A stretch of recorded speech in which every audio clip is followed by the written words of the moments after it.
Otiat mati kumlutuo kansa mati iko Romani Gulu City peke nyono makeloni radiology machine ti wero pero dogotek peke pimlutuo mapol imeny me maraya matut manyoro pero tikwene ikumlutuo kansa moni la George pa Wan Luo television olimo kabirman eno bakeli report matut ikum iyup mantini ngo kidong longa maken mapol tikabir botin tini yup melogange mochunyi ento kangwa chakne no we madiro namba tipiri tini ki Wan Luo television. At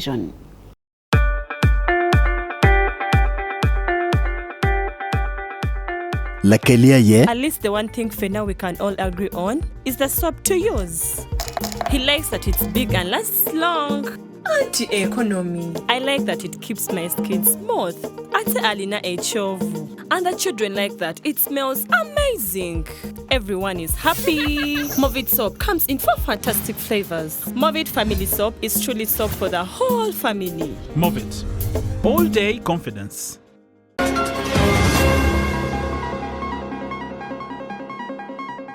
Hadian mati kumlutuo kansa ite Uganda Cancer Institute mati ko Romani Gulu City tikati labo chuma memenyo lutuo man radiology machine. The institution and the center is needing of space to fulfill all its aspirations.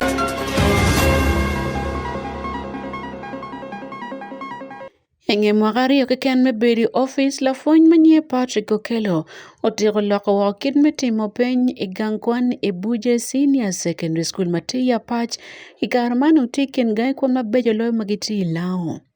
Mio enrollment declining, performance dangte declining ateha. Ero chaharia ario ipirio we ario tunukere chani war bi tuti cha tek karana bini administration mio academic improvement tebedatie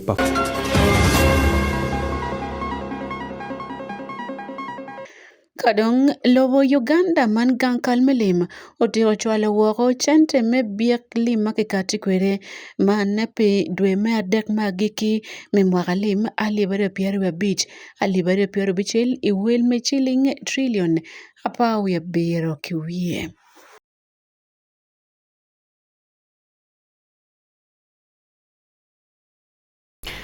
Amori hajil dong kana longai mochuin kombetikor kikore tinni changwen nendwe aboro medremi angwen emwaga alibario pierre bichel ania sande Akumu tikaneno Wan Luo TV. Otiat pa Uganda Cancer Institute jayamati ko Romani Bachelor Road Division Gulu City pere kinyonyo nchuma makeloni radiology machine makonyo tichi kumlutuo kansa matike kero kuwa palutuo mapol kama radio 12 pian beka roma inigima tut kit maono mite kwere Lord meka cheke lutela gewani mono weki ketchuma mano milute der gutimbe kumingom megedo ot mekero enchuma mano weko kontiji kumlutuo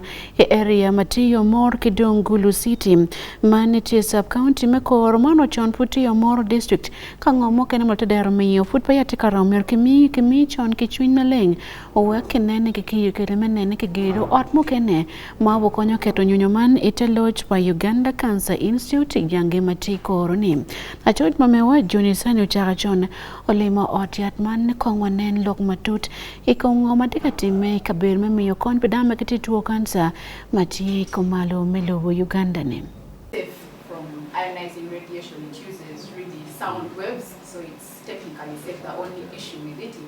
to kansa futi perma technotwal ikumalo melo Uganda bandahana mapol te karwenyo kogi kituo meno mamite omier kenen kidyu makiromo yupokere odyat mati gulu obed mabe neno nikigedo kid mamite ke miyo ngom opore kid malutela kachel kiluloch me oyat kunu kiwajo kwere megubeti awolo chan MP madago pilwak me Gulu City kar ma olimo odyat meno unoni CT scans machine beno no bale ento malupe kilok paluloch me odyat kunu kiwajo ni dong kiyobo ento food miro jima polo weko chakti mabe. One of the challenges is about staffing. The staffing level is low. One of the issues I got here is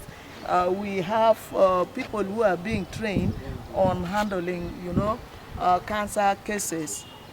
They come all the way from Moyo, and yet we also have Gulu University training medical staff, medical workers. We have Gulu clinical science, School of Health Science, training also medical workers. So these people should also be sending their workers here, the trainees here, to get trained. And when they are trained, then they go back and in health centers, health units, they are able to identify and refer cancer cases here. Julius Labeja Gunya, Mea Manyan Makayer Megulu City, Beno Ulimo Odiat Meno Oteroni, Kidma Welu tu, Tika Mwete Kerene, Miteni, Kiel Keropa Oyat, Man Cancer Institute, Memio Coin Bodlute Dero. The institution and the center is needing of space to fulfill all its aspirations and what is embedded in their strategic plan. But at the same time, it also speaks to the fact that we need to create more awareness within our community because there are certain parts of the machinery here that is not being fully utilized. And I think they mentioned that the mammography, which does the X-ray of the breast, still sees very few turn up. And yet we can encourage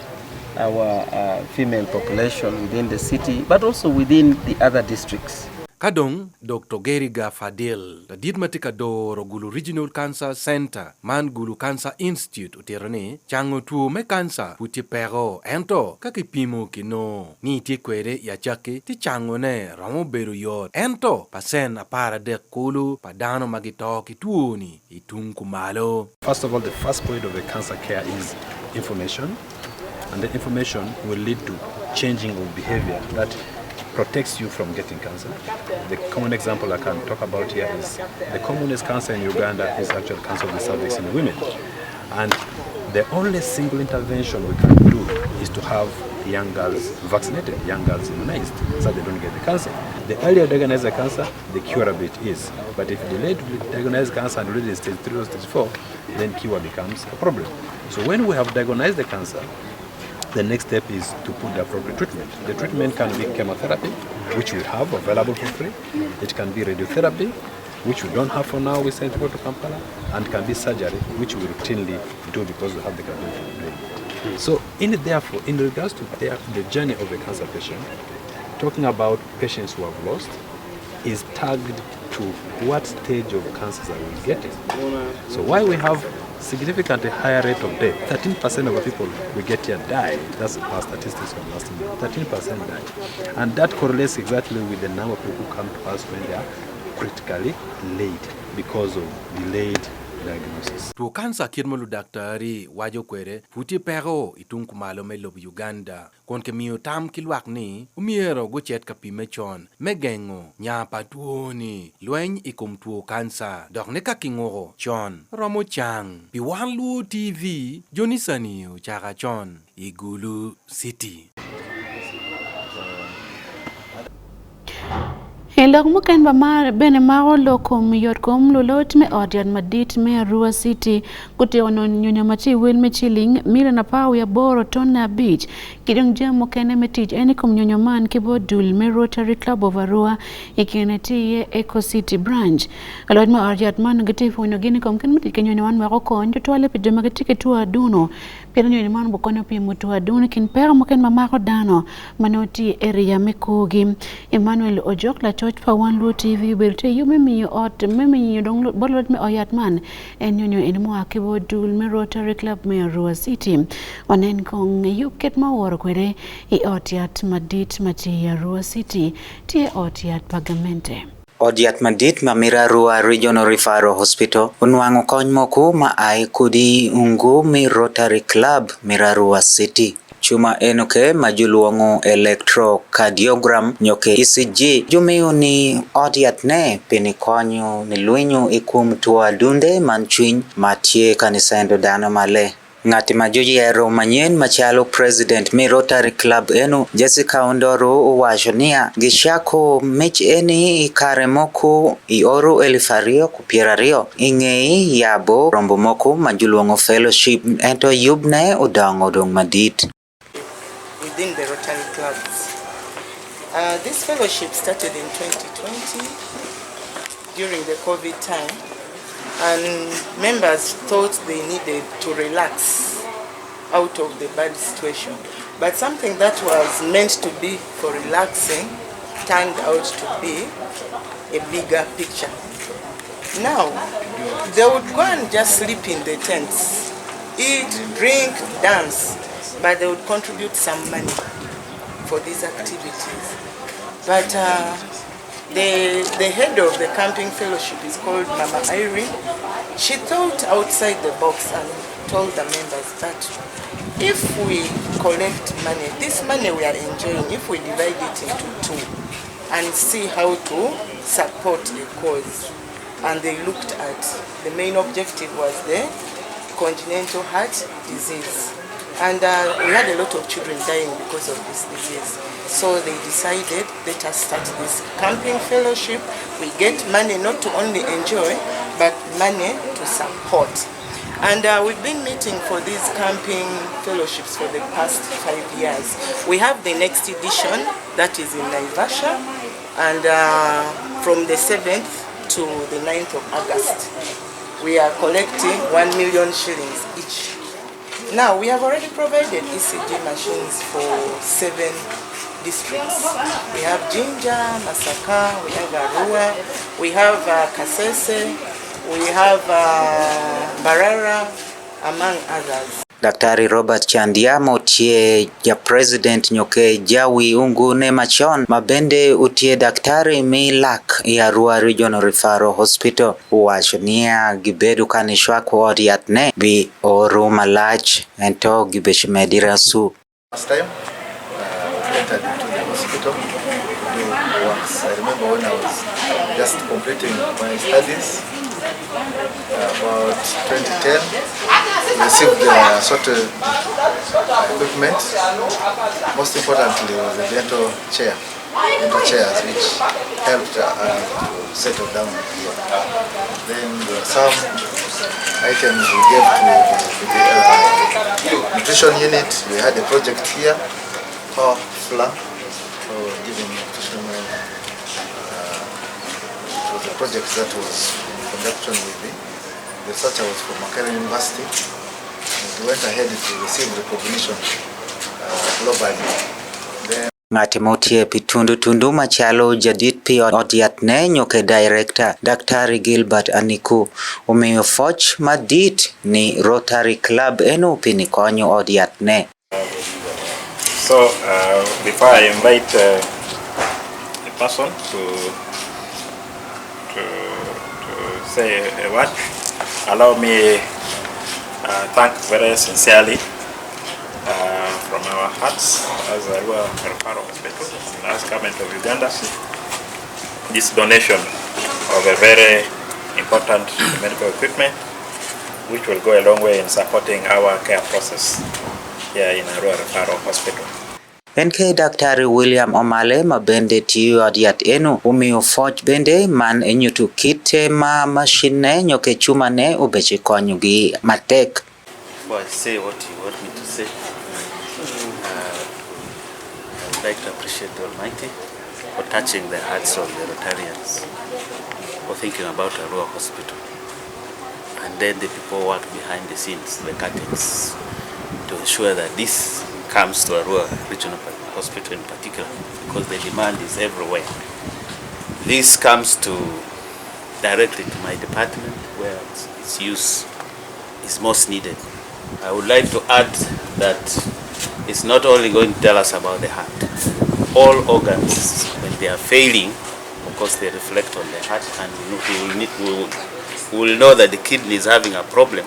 Chuma enoke ubeche konyo iyore matungtung matiungo kumach ikumdano kagetie kanitiyo kudo Wan Luo Television ano Joke Emmanuel ni ai kudi odiat madit Arua Regional Referral Hospital i Arua City. Mabat Kimeno Dul Makiloni War Victims and Children Networking Uchao Tiki Kabedo Makiloni Mon Holy Cross Justice Peace and Rehabilitation Center Metieloko Dan Makowoki Adukimelwen Malet Moberuti Komalmelo Uganda Aput Kimiro Konmenu Akotami Kinjim Ken Mapigi Tego Genti Beneka Meyo Ponye Lokom Dear Mupu Tieloko Dan Magiti Biachara Kidong Bene Jumakati Chato Kuri Pijamaka Miropu Tijima Pol Makinong Edikin Makarangit Manati Dwako Kon to 12 Kuop again Magiti Karo Kia Duki Melwen Mobiltilwin Padri Elare Ekomalo Melo Uganda Dularione Bengetiti Kache Lemen and Nikiti Yomeko and Dano Magacher Katilo Mawako Ento Getika Mirokon Medu Chinelo Uganda Maralong Pao Makilo Mawaka Mancherkati Waitit Parata Gidong Tit Mokene Matin Tamlanchelo Mawako Tole Lo Parabo Ikineti Mido Isnim Onen Lokene Eyupmelo Rangemo Chintin Lakeli Aye Ismail Jacob Jones. Dano maguwok iluwain padwi LRM igulum guripe ka chelki dulme Sister of Holy Cross Justice Peace ki Rehabilitation Center mejingo ker pa dano magyan guwok iluwain ivot ka bir mapatpat me lobo Uganda yobman teyem telukogi ilok me lim kidong benefonye ito da me lako kwa pa dano magyan guwok iluwain Mutabingwa Dennis Te ikin la member chel me Sister of the Holy Cross Justice Peace and Rehabilitation Center. They sell their land, they sell their cows, they do what in the name of going to work, and this is modern slave trade.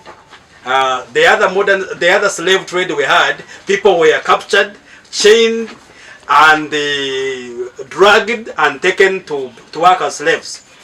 But now it is coercion. You sell your land, you sell your cow, even the parents do all these things. They support somebody to go and do what? To go and work abroad. They actually sell this person. So you sell yourself. These are tricks of modern slave trade. So as our organization, we deal with vulnerabilities. Victims of domestic violence, child exploitation, sex exploitation. So a number of vulnerabilities that you know that are in the community. Dulman guwajini meno kongwi penyo tam palwam. Mafut piagi kero yubman tin. Dulman ngat mau joligi uberu Stella Angel. Matye director me wo victim ki children networking. Kon wajini meno yubman pe mwakamama dek kigibiti ki group. Piera beach wiarium. Tini ene wano gori office for victims and children networking pien watie i partnership ki Resori Peace of Forum mo wate ka neno ne yuango mamier watim me konyo victims me i Uganda pe kumal me Uganda keken mwaka malat machalo Wan Luo victims and children networking wabero ka neno tutwali mirongo walok kwa pa victim officer victim kono mege mago woki pero ene guchako En wajini mena gen getika temo bene lar wako dana ma gen guwoke ilwanyi lobo Uganda makom kani ki biru ki kakiter katiji leo ma wako ento la chen ki tenyo gine yam. Kachoyo dano ti Kampala. Mano gin gira ki linking ki jo mwane ni chiki kwenye in ki chwali yo wako. Bene ki wajini ki bichulu in wheelchair makaman. Chalo en mafuru dong ki ariyo madong wakelo gini wachini gina ki timo ki wachini in ki bichulo in ngo kai loge chiere me Uganda mo no miliona dek bidwe achiel eto kaya ilubo wakany mo no pay no chiere eno ni 1 miliona achiel mo no pay no chiri tam ni twar ngo ichiere iti eto ka gutiyo dwari adek angwen yagikine wonti jong wachi chene ngo pe ka inde ke chako kelo wi ki chako ni in kiritea kono in la yela yagikine dong poni dongo ngat moni mako kiniga mugo kwanyo chikechi Kitung Chel Wilfred Mukonyezi, Executive Director, Miss Sister of Holy Cross Justice Peace and Rehabilitation Center, otiene mena gitika teach ipero matika yelo dana magen gu wakilwen. We've realized that in good human trafficking is high because those who are survivors they don't have what to do at all. Even the youth in this city, they have nothing to do and they end up lured. Eno tiene dana magen gu wak ilwen ikom karaman magicher katiji leo ma wako gitika wak ipero mapol turan. Baseline needs assessment, that's what we are doing. We're engaging with the stakeholders, we're engaging with the survivors. We need to have a comprehensive document actually from here, and they do weaving, they do tailoring, they do a number of things so that they can also earn a living and even take their children to school. There are a number of things. We need the psychosocial support. Definitely those people who live within the bush, currently they are traumatized. Sometimes even their family members, they don't give them a good reception. When they meet them, majorly ladies, they send them back because they still believe their children are the rebel of the children of the rebels, and they still have that sense of being stigmatized. Ikian dana maguberu tie Yupman uberu lutelame actually religious leaders peace initiative Gladys Achiero mau chung pidun mano tiko don durne umir kitika chen kicho menano kitma kiroma kirichupo perom matika makomon pian ni tenyo cho wero katale mo pool megwako pajo dong wako iwimon. Everything is left for the women because we have also left the men. So this is something which is important that I bring across to these stakeholders. If you're planning this intervention, let us put male engaged approach number 1, and we prioritize families so that we bring up children who are responsible, both the girl child and also the boy child. Patrick Obama mati wan kompal ngwet ki bore bore me Gulu City wadin lo mema maging wajo ki pire bore bore ki tiga wer gi wa kon gen gu wok bene ipero me lwen dulme wo victim ki children networking ti durachel ma okelo ka chel dana magu wok ilwen padwi LRA komalme Uganda. Ismail Jacob Jones pe Wan Luo television Gulu City. Kaya Moro District yomchunyo beruti Roma Malo gohe kijira kimielo beruti Roma Malo igangba Veronica Akumu megawagane Piera Boro dalma beri ya Borot ikabero mati ya Mora Parish mani Gurgur Sub-County inge duwako chen lodge mengoma meke de chiem Akumu berkelara ngomu jirani mameke manye chalso koepe mwaka pake wiye ikarma genmo dok chen ki kema peluria yela mwaka alibario ka parabiche lara ngomu chake dok niyo watin unopo berkermati mgenmo ken ingom enonim malupe kilok pangom ni eni Akumu donasiano umama miyobot chware man yowacho negalit ono enfut kinyomena nyoma doktelo bilti matek ikumlot pangom man chotinge dokchen pajo pemwa mapol lok bilti dok ngom pake bilti kwere made karman kitiyo kingol pakot kilotela mokene meken gang mani anga matirwet ngom kake duwako chen lot pangom eni iching mego Veronica ajot mamewa man Jackson kitaro bilti yume duwako lot pangom eni iching mego Veronica en kelima dot kompengwa mona politikari kingang ilokom la rongome kingang matia Jolie. Yom chwin kilelo okero mego Veronica Kumu mamwagane ti Piera Bor dato inge en dwako chen loj kitwer mengome ma ubedo kilara ngom ke jirani ne pe mwaga maroma pa kolo eno nyuro yom chwinye pian jirani ne ukoya ubedo ka goye ujwero chame ki poro wa orine abi ka orieme wako ki ngome madulme International Justice Mission kachiel ki Rhythm International ukonye uchwalo koye kot uwero idwako twer mengome. I don't know. Yeah, ever that. I don't know. The go ever that.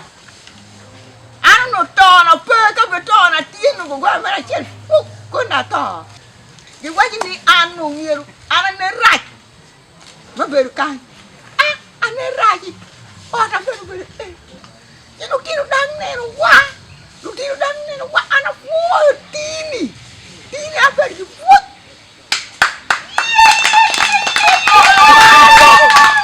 Lugo beri konya, lukir mama. Longo beri belong pai koma. Alongo beri tie. Tao kire gulo yeko. No beri kire tao beri kanera. Santo Oriem won kom achiel me abon ruot onyuro bena yom chunye pi winye ma wero kitiero lar ngom man pien uno kelo tele ikom gen lutela maraj tutwal long mati ko ke nen ko mi warga ni we mi warga ki ngat manom yo chera ki reporting court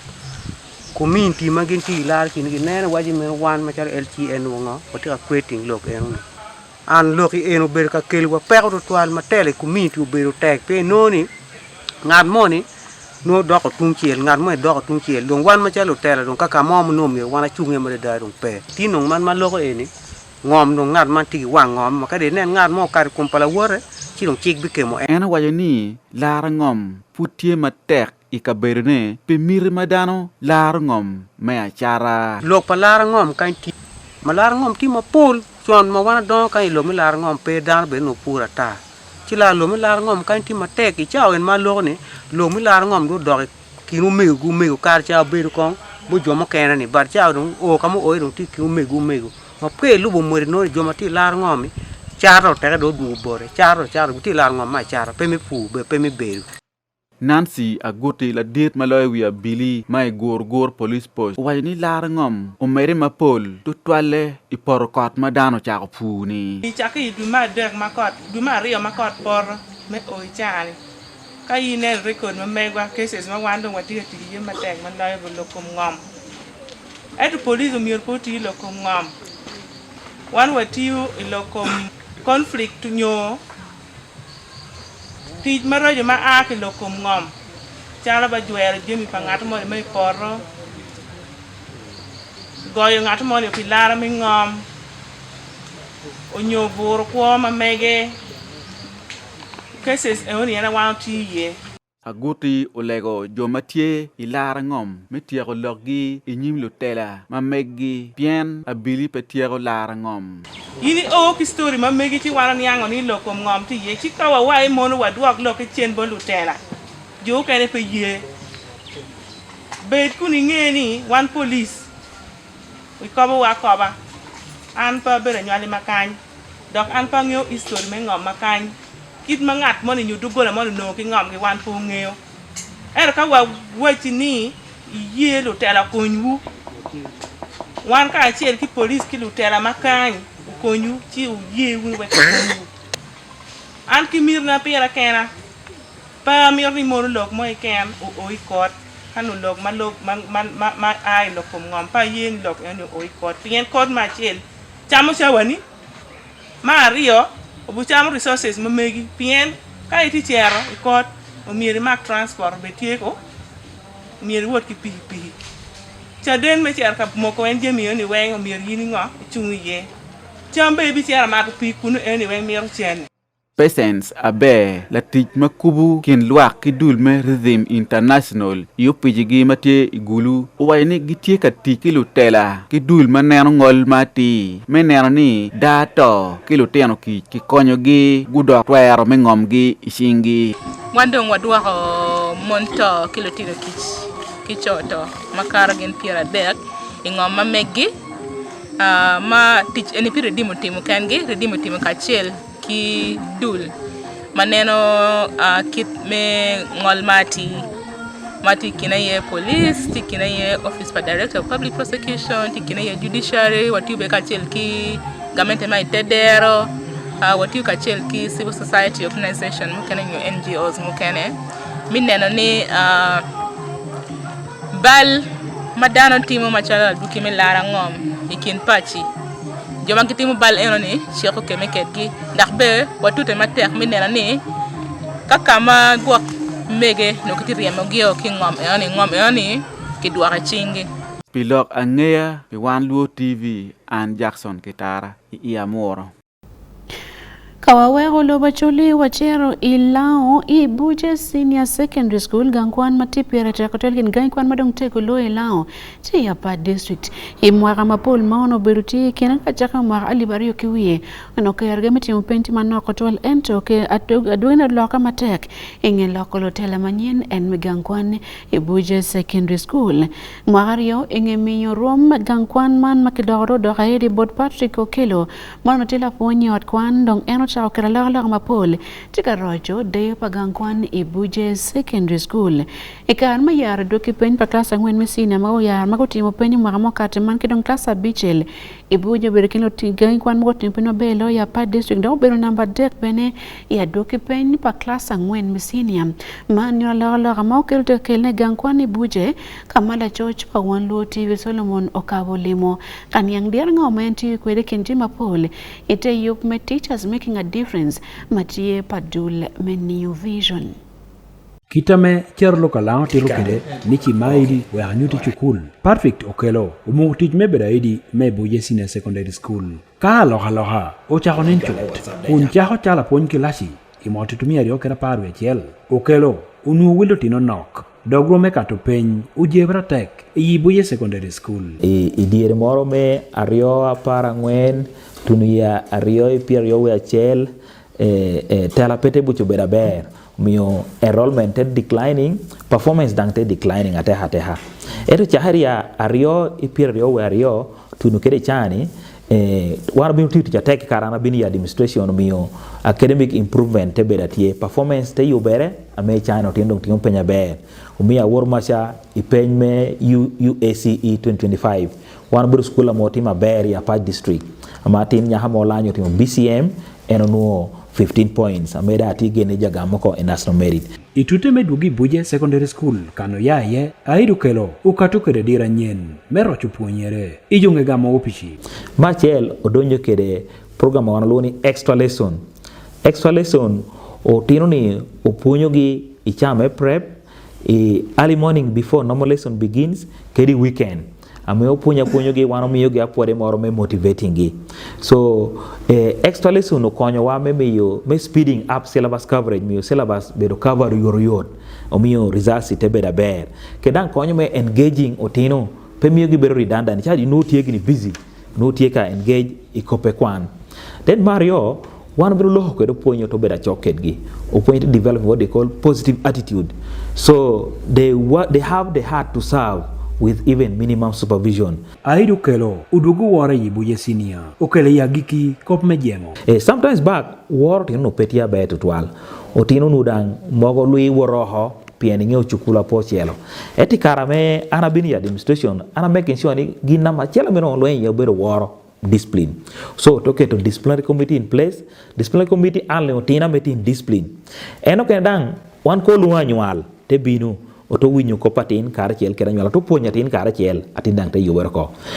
woro hare ko tin worja wana bin bollo ke di momo to bero punishing jame woroho mi chano tin dong pe woroho wor gi dong tia ber jodo beri school jode concentrating kai kwan keken amaho ko megwa ko kan rumo wakono amaho ko environment wana chala school utikere project me tree planting kenen environment wa kanu yen tia pol tiano ken dong tiuri tiyo ken dang podok tiyo pir tia dawa ami manu project achela want to undertaking menene ogo environment na ber mo hatutumia ryo pier yo we beach opiro yen tiene aromo tutumia chel ami dong ti school kan kao mi chawa memede telo chukul man neno ni tini ngo iyonge mo beach aponya duong nena tieni ma chel mira increasing enrollment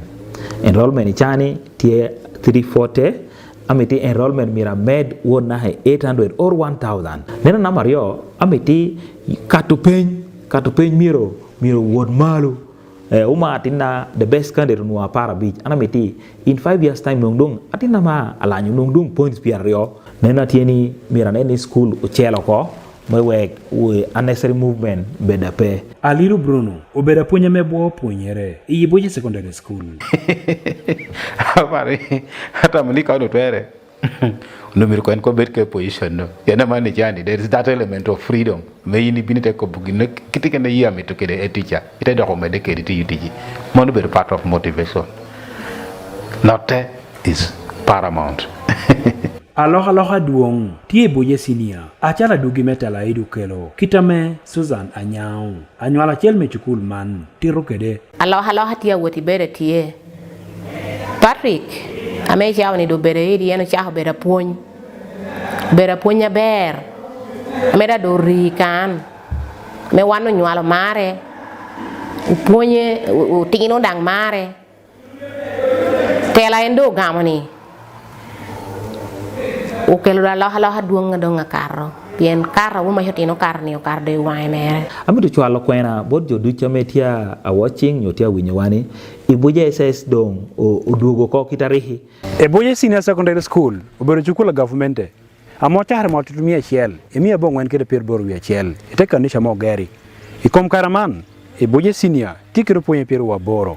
kedo tino kwan mia deke per ngwen no amut pe Wan Luo television Solomon Okabo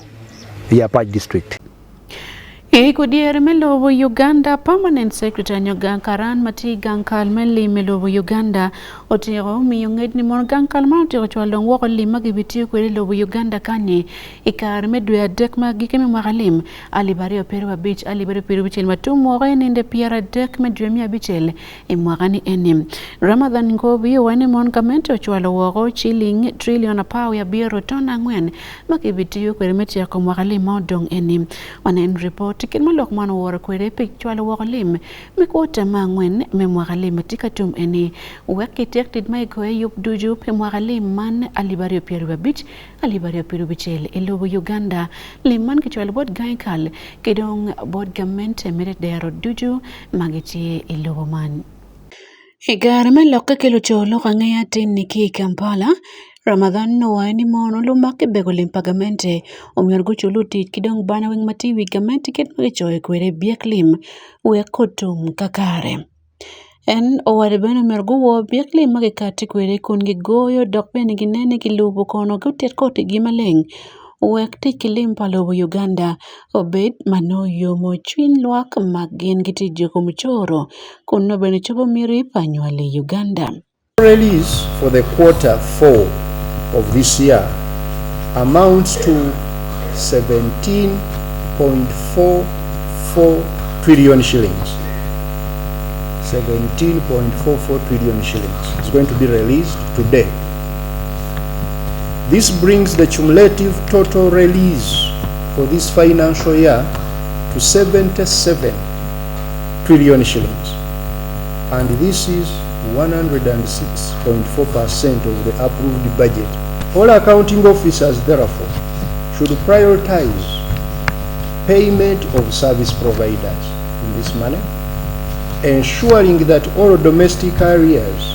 which have been released Kawaweko lobo Uganda yara timatake lobo Benin kama kibiboli kuime yara telo mukene ninda pau yariyo medjemi angwen ene lokti mateko no piene luoro tie kabene bebedo chako bale wakinyim kuime futpo ya kibolo dong miel kom timatek ikinjo mago logo mateka yete ye Frank Kininivo mawa eni mon kitikon kingechi kom ngoma tero time kom en kuiman kajo mukene wene mon kitiketani mon kibol kuiman wakikuch ento PMT matek bayer President Manyien Melobo Benin ingetela maduri kompletwale Kamala George mamewa yari matot komberi lokom kuime Benin iyub melogange mochino duchen kilogange me biachara Igari man madong tiki mir ma yala talo mokene Manyien ni peo tiga meda mera ilokom bebedo Pinye obalo meda mere karmalu moñ magiti itel din islango berka moño dano man kidongamente Melobo Benin ikar metela me agiki pa President Patrice Talon madong tika awore office name Talon tika weko tela ikar man mabebe ti maracho twale komal me Benin matike mke per mapol kibolo bol kui gen mero chako nena kin mayar ngat mokene kui makbi bolo icheng chabit enim Ingat matalo no chimo mabenti minister pilokom lim Ramold Wagani ena yetika nongo chwak mapol ikom mapol hopke ngat na benetika chung en pibedo President Melobo Benin. Kare penni mono Benin po keme ikit mon meken matako pin Melobo kuno ping ti maracho chwa lokom tit kilim dak bene ikabero mauno oloto don lobotiye eni kodi ikopiny kambo madit me katano tiyene penye bene tika bale me damera kaipor ki kumal me Benin oloto kuch moti kopiny Malupe kilok panyoli Benin ngat meken molo e kuine boke meke per matek natwale palwen me jihad mati aki Sahel region natwale kabero mati ma uteno Benin eni kinetie Gulf of Guinea Togo kachel ki Ghana Lubol kuime Benin benego logo doke wendi mono kodo loko dogo teko chwal kepo ki ko machon mano dano tiye en ikabero makitie ilobo Benin Nitake imwaka alibario piero wario Benin okemike per mapol kabeno charo neno kidme tuduat ento balo wako wat mono tikin en kinije kachel ki Burkina Faso Endang inge mwaka alibero piero wario gengo chwalo mon makaro alibadek mekon chwalo potoro padul makironi Operation Mirado matielo mon mapol magetika telewilokom don lobo mano bene kineno kit mekonyo gen Inge chako awo kika madongo donge ken gi pebale pakuchi kin gin ki Burkina Faso ki Niger, Benino chako tudu war kilo mapol magiti ko poro ching mewilobo.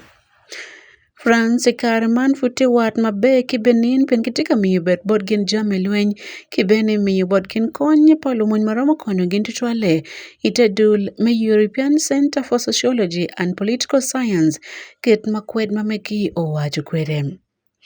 Pe Wan Luo Television Ania Sunday Akumu.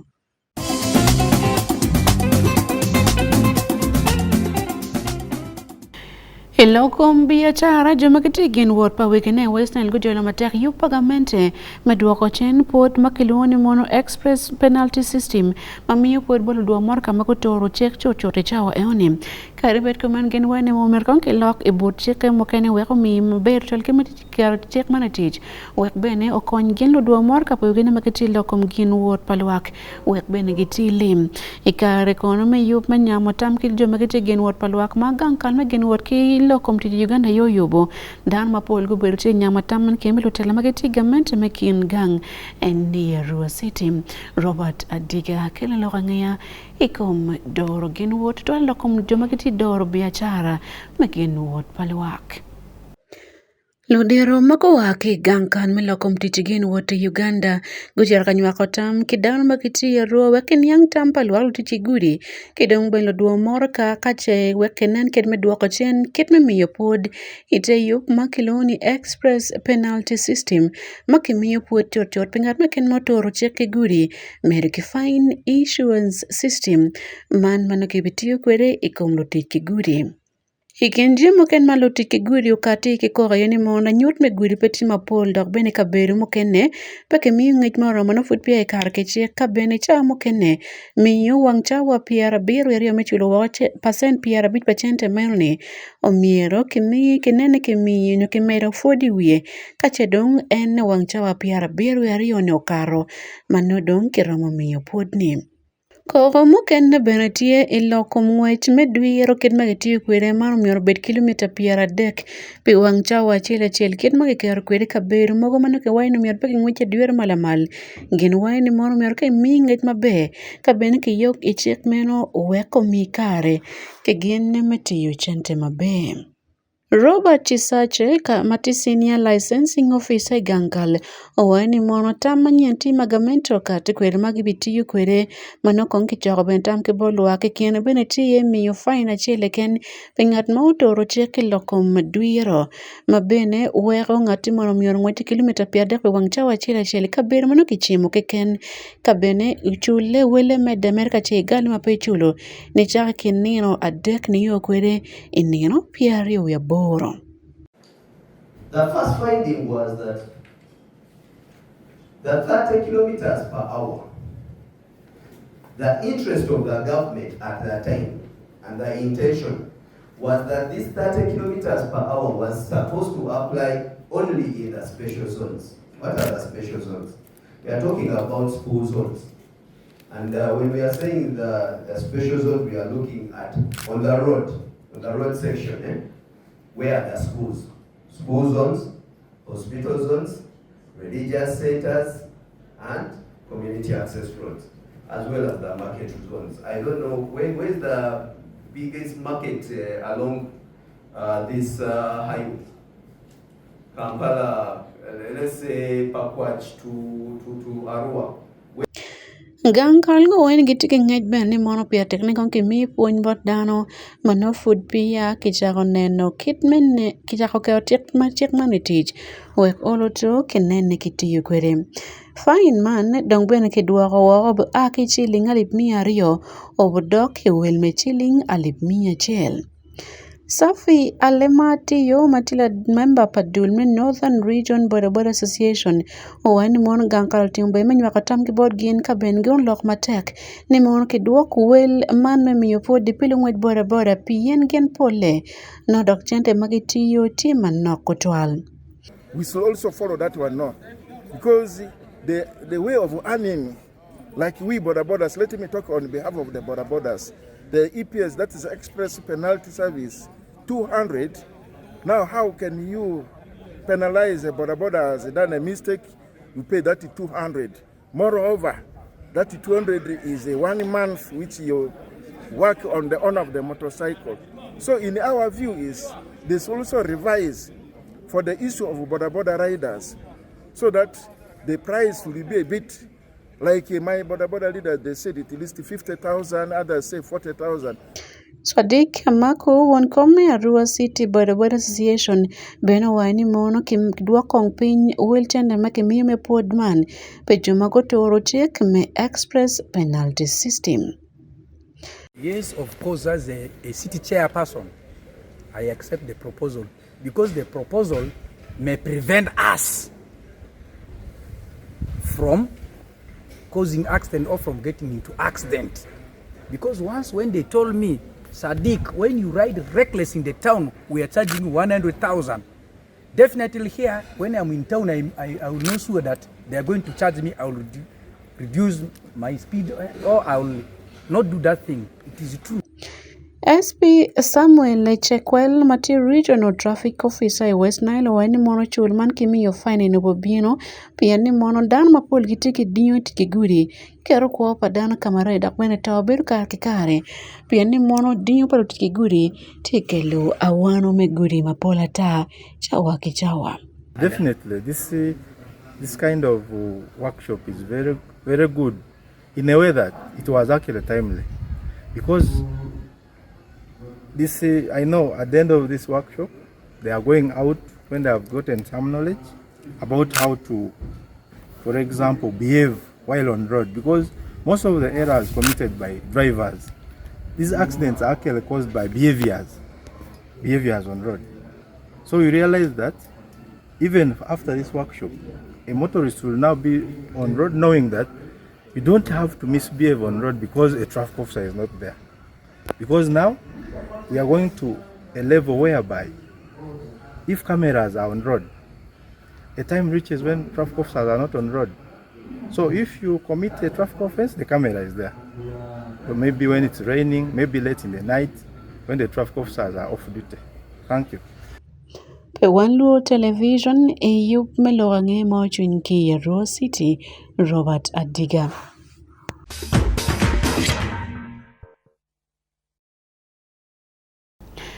Elokom turu gulu sito tiro chuhalolo dong buna ngwen magobichi umadongiti bene PM pa Uganda Boxing Federation man tiko waranyi mikom kare mane chabit ni enim to mano chake chiario ka ubowor ni howe chia beach tika time UBF Boxing Arena matilo goge Kampala ikinlo to mwaki gulu siti ti ye kemiske mugisha maturo bod gulu Boxing Club mokeneti Alan Kayondo to Watak Center Boxing Club kidong beno tema ikin gina ngweni David Magere obokelo botine lokini matut.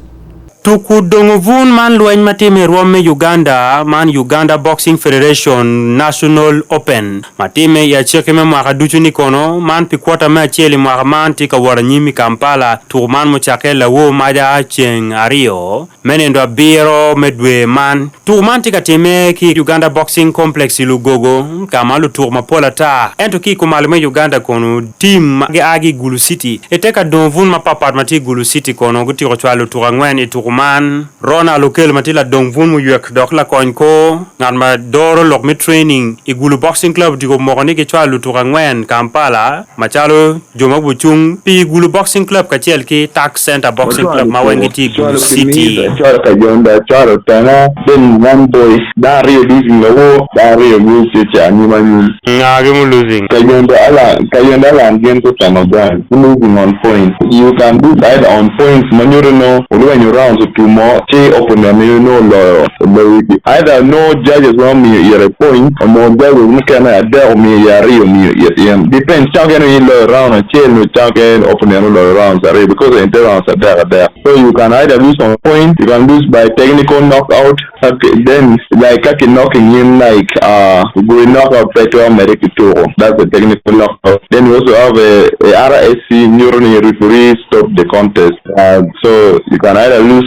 on RSC or technical knockout or on point. En kon wani bene lutur mo kene go aki Arua Boxing Club magen begeti Kampala Mike Lutu ma eno kwan ga ye ke Miss Mugisha me Gulu Boxing Club Alan Kayondo me Tax Center Boxing Club kachiel ki Benu Tema ma en bene a ki Tax Center ma lobe gi lok po kelo kono eno terni tugumo timele woro no dongi tiko goy wako lutugario man Benu Tema kachiel ki Alan Kayondo ma gen dongi tiko kwan gi wako ki tugumeno mi lightweight ki middleweight kamauno gen gi tika make gi lumeroho magi a ki Boxing Club machalo Lukanga UPDF kin mukene ma we gen gi kwan gi wako ki tugumeno en kondo morni tugmatie tini kono la lutugario tika lwenji kin tion matin Mike ge yetie ke Miss Mugisa me Gulu Boxing Club no tugman kon tika bining e kar ma Paul ma Gulu Boxing Club obero katute ki ayela mo por komgi machalo accident mala di le do wigu no ikin jim mukene machalo peko paring peko pachente kin jim mukene mo we gen no peki tika tugma be ne chaka ma gen Paul lutugi kwany wo ke tugme Champions League season number 1 ma ono tika wora nyimi tu mara mo kar ge cheke me mara man Ronald Kel wachi kon gi tika tute ma tek no merge get team gi et malo kar beti kum karman la wigi team malo en furi tika nene oluto inong lutu ma bejo ma bichung pege inoni joma bilo tuguman irwam tuguman mi national open ni kono gen gi bechere tugumen amario nyo second quarter mbo beri kine dwe ma bichel ki dwe ma beri mwagaman kama jo mao karo futgi bo meta mera mi chere nyime nene oluto team Uganda Boxing Federation guno lutu ma chung pilop Uganda irwam tugume dongo vun tuguman ma ochake chenari ni kono biak tiene butum waka chen beach man niandwe apa dirini ki Boxing Arena Lugogo Kampala lokange kumturi Wan Luo TV David Magere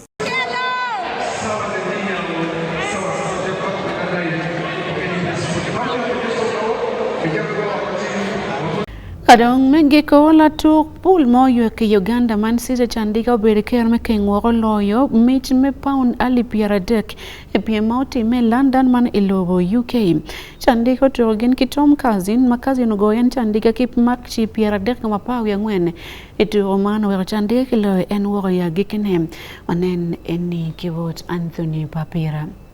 Sisa Chandiga tie kituo madit tutwal ilobo United Kingdom en obero kituri kom la dit Tom Cousin ma obero matek tutwal it Caesar pemigono en pienne la diteni benetela turo manyeo yuek tutwal ilobo United Kingdom turo muberi kingi utum point piera der ikoma pawi angwene ken pa Caesar ma Tom Cousin uloro Caesar irwam malamal tutwal chente manogi kero ena ye pound mali piera der kulo i chente mi United Kingdom kadong ini wiyere chente mi Uganda kele million mia chiel ke piera ngwen ki wiye ma en Caesar ukeng terne wako ingirwenyo turuman bot Tom Cousin en Caesar Chandika dong tika duko kochiani lobo Uganda ka ene matike turu icha bichel ki chenja bet mabo berutie en e Uganda kany tura dek kolo mage yobo mabe ma Caesar bubino olo turu ilwore ena yetie en Caesar buturu ki jeri ganda magi kero chilling dollar aliba bich kulo manogen gibi turu me piem laro ne